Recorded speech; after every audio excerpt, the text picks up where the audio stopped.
355 days on the MLS, right? A year. This always gets me. If I see it's been listed for this long, there's three reasons. The first reason is it's overpriced. The second reason is it's developable or buildable, but the utilities are far away and there's a cost associated with bringing the utilities to the parcel. For example, let's just pretend that it's $250,000 worth of work, right? Pretend. Now you're at 11%, which means the cost has to be adjusted in order for it to make sense on this parcel. Let's just say 100K. I'm just making this up. But let's say in order for it to get a 20% because of this number. So that's number two is utilities have to be brought to the property, or there's, again, something has to be, there's a cost associated with making it buildable that's not feasible with that current price point. That's number two. Or number three, it's not buildable because there's not enough buildable area. So there's maybe a wetland with some buffer and you can only fit one house. Therefore, you have to readjust the price, or there's just no area that you can build on. So that's the three reasons I've noticed a property sits on the MLS for a long time.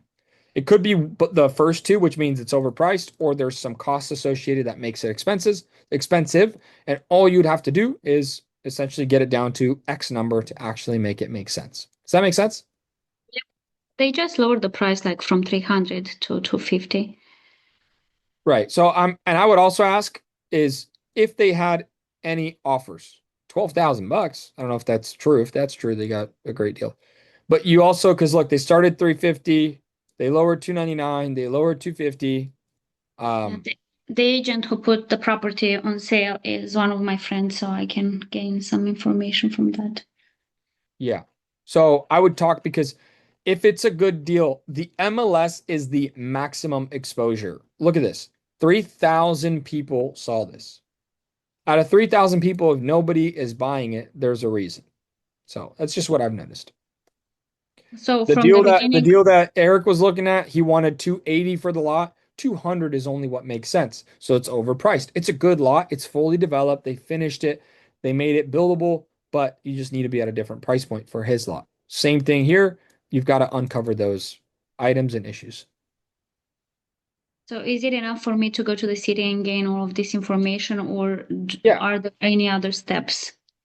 Yeah, the next steps would be that because it looks good from the peripheral view, but 99% sure something will come up.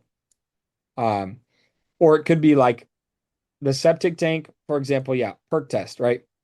Find out. I would also ask the agent a question. Any interested buyers? This is in past. You don't want to ask questions out of order. You want to ask in order because this will allow you to collect some data. So I'd be like, hey, yeah, I saw you guys lower the price a couple times. Did you have any interested buyers in the past? Oh, yes, we actually did. Cool. Then I would ask, oh, nice. Did they make any offers? Yeah, we had a couple lowball offers at 150 to 200. That to me is a big key. Okay, they made an offer for a reason. Nice. Okay. If you want to get into this game, you want to learn exactly what I'm doing, how I'm doing it. You've been following along. You're seeing all the different projects, the way that we structure our day, how we do things, and make money in this real estate development game without actually having to be that contractor or licensed agent.